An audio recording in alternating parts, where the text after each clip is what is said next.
let's get our milk, a bit of time, and then just pour that back in the pan, and we're going to cook it until it's set.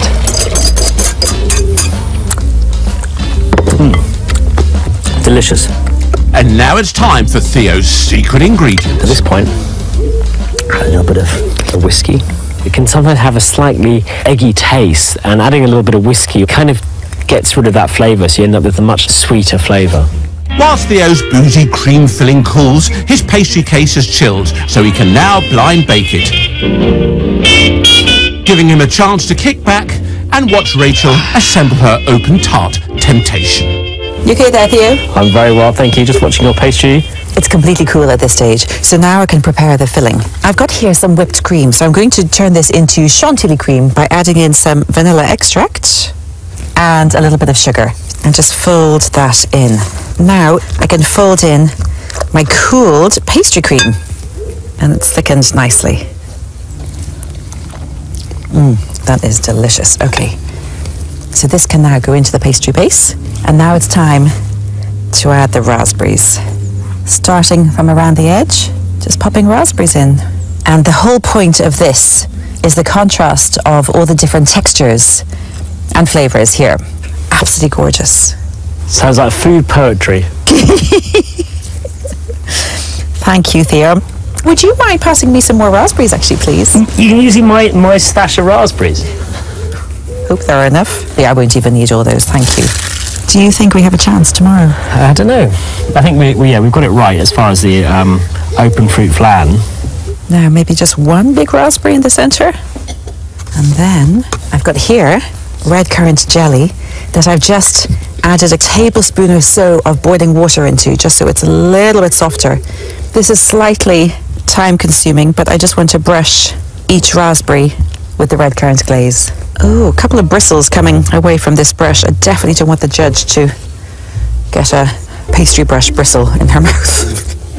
Another bristle. The bristles are just coming off this brush. Is there another pastry brush, please? This one is just seriously molting. Ooh, we don't want those. Thank you. Ooh, that looks lovely. Look at that. That's there, really. Perfect. And hopefully it's not hairy. You know what? I'm happy with that. I really am. Yeah. Okay, Theo, over to you. Oh, thank you very much. When you're ready. The pastry is nice and cool now, so we're just going to start off by just trimming that edge. That should do it. Right, now, double cream goes into there, bit of icing sugar, and then just whisk that. Now the double cream is going to make the pastry cream a little bit lighter, and give it a really nice sort of creamy texture. Theo adds the finishing touch to his filling and checks out his secret ingredient. Ooh, a little touch of whiskey is good. Okay, so we'll just pop that into the tart shell. I'm just going to make a nice little pattern with my blackberries. And the good thing about this is blackberries are free. They grow everywhere around here. How's it going, Theo? Good. I'm being very careful with my presentation. Oh, careful, you don't drop it. There's whiskey in the pastry cream. Put a little bit there so you can taste. Kind of slightly. It's quite nice, actually. It's quite nice, actually. Really, you're surprised?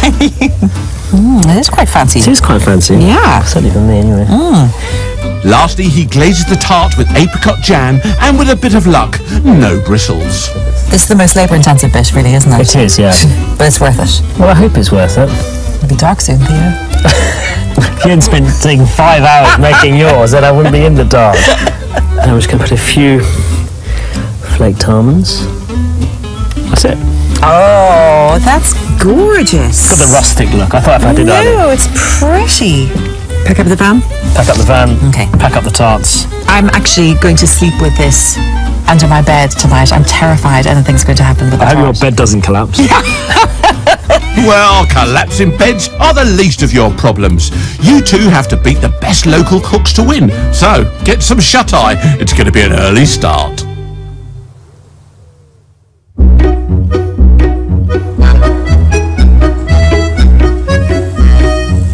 The Kington Horse and Agricultural Society show is a magnet for families wanting a great day out. As the show name suggests, there's a lot of horse action. But our top chefs are here for the horticultural tent, home of the flower arranging, vegetables and baking contest. They arrive early and get busy preening their entries, but how have their flans fared overnight? The fruit is sunk quite a bit. I'm not going to take mine off the base because I just think it won't survive. Well, I need to take mine off the base, I think. You're going to risk it? Because, well, the point is, this plate has got a little dimple in the middle. Did you bring the palette knife? Yeah, good one. Decorate mine with some mint. Oh, Theo, good luck. We've got some mint leaves here to cover up. Actually, I'll just move mine out of the way just in case. It's coming off easily, actually. Is it? Yes! Oh! Oh, it actually is sitting quite pretty. Oh, Theo. I really would like it off the base. Well, why don't you take it off the base then? I'm just too scared. Yeah. I'm pushing it. No, I'm just going to leave it on the base. Right. Okay, here we go. Don't fall over. No, I'm terrified of slipping. Watch the bump. Oh, don't worry about the bumps.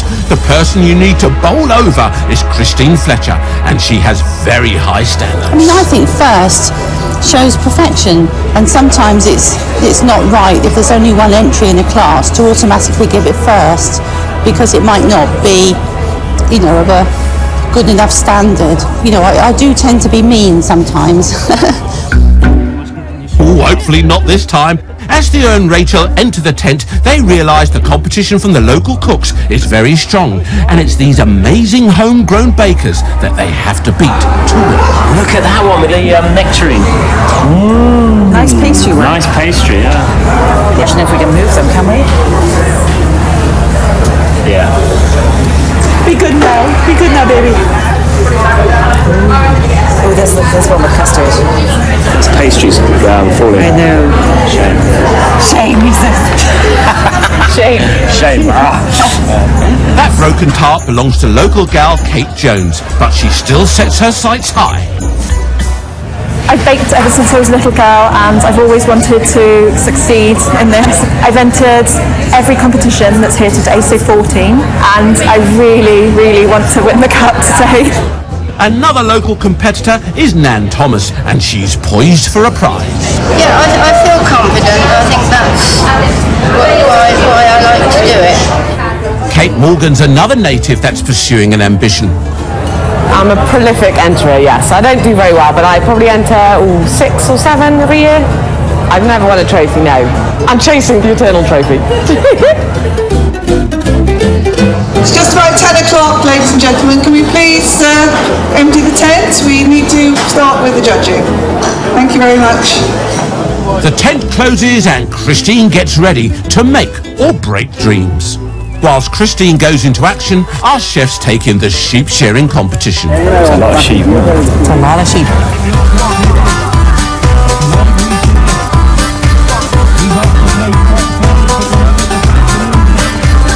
I hope they don't have goosebumps now.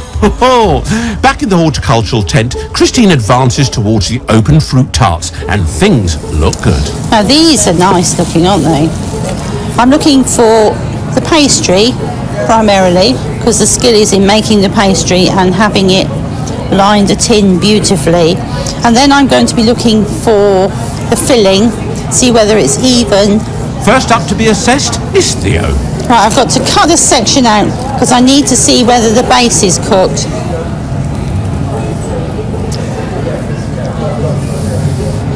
The filling in this one is very soft. It would be impossible to cut that into nice slices and serve it. The pastry is very crisp, but it's very uneven. You know, the thickness varies all the way around. Oh my, could his grated pastry trick have backfired? You know, you're talking about the difference between what you would eat at home for the family and what you would do for competition. Next to get judged is local cook Nan Thomas. This is a much firmer filling. It's glazed with jelly, and that base is cooked there. Not so much skill made in the pastry making as there was in that one. That pastry was delicious on that one there. Oh, so what do you know? Christine seems to be warming to Theo's pastry after all. Now, Rachel's tart is about to get the treatment.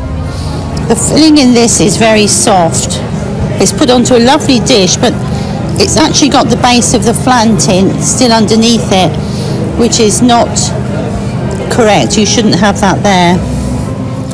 Whoops there, Rachel. Could that be an own goal? Yes, it's very pleasant. It would look better if it didn't have those bits of mint around it. I think it spoils the look. It makes it look a little bit messy. Oh, well, not looking good for Rachel. Now, Christine cast her critical eye on local entrant Kate Jones' tart. This one, unfortunately, the pastry is broken on the side. It's got a good mixture of fruit on there, but perhaps simple is probably better. The pastry is very crisp, very light, very thin. Again, it would be quite difficult to serve.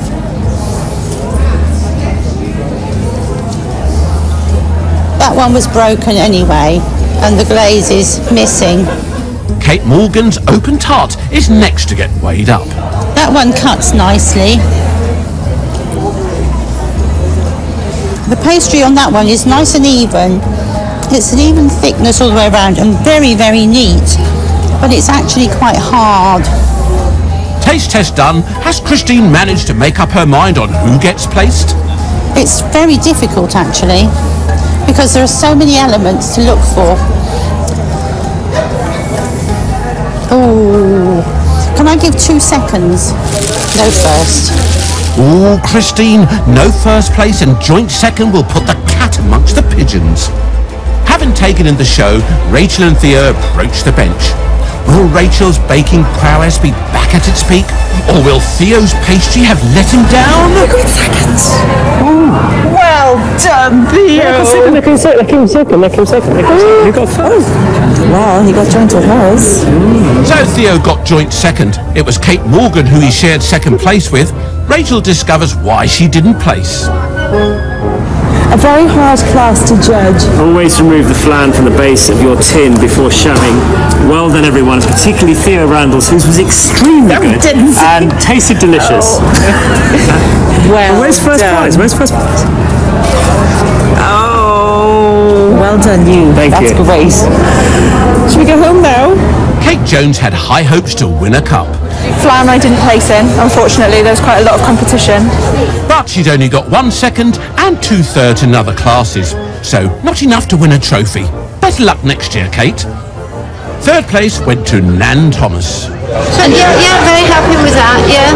Third prize, super. So, how do Theo and Rachel feel about their performance today? You know, I'm a little bit gutted about the open fruit flan. I really am. I didn't think I'd get so disappointed. I'm delighted I came second. It was a joint second, so you could say I came joint first. No, you can't, Theo. It's second place, which gives you 2 points and a grand total for the week of 5.